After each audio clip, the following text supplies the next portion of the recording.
Ассалаумалейкум аналар, менің каналыма қош келдіңіздер.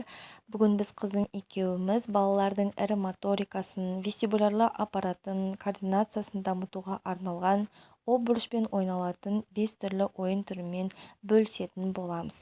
Каналымыздан тағы да дамытушы ойындарды жіберіп алмас үшін каналыма жазылып қоюды, колокольчик басуды ұмытып кетпеңіздер. Ал біздің алғашқы ұсынатын ойын түріміз ол прыжок деп аталынады.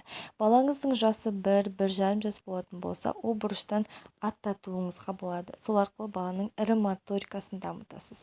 Ал балаңыздың жасы 2-3 жастан жоғары болатын болса, қос аяқтап секіруді үйретеміз аналар. Және де ойынды әрдайым күрделендіріп отыру үшін 2-3 сантиметрге обручты биіктетуді ұмытпаңыздар. Екінші ұсынылатын ойын түрі цирктегідей обручтың ортасымен өту. Бұл арқылы бала өзінің денесін басқаруды, тепе-теңдік сақтауды үйренетін болады. Келесі ұсынылатын ойын түрі ұстап ал деп аталынады.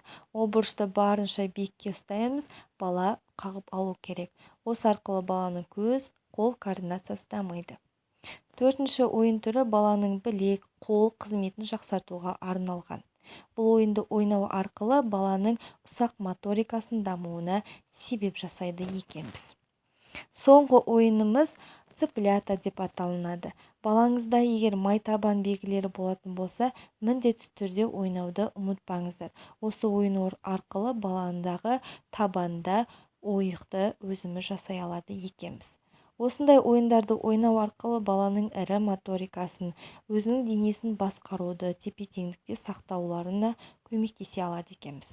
Бүгінгі ойындар сізге ұнады деген сенімдемін. Бізбен бірге болғаныңыз үшін көп-көп рахмет. Сау болыңыздар.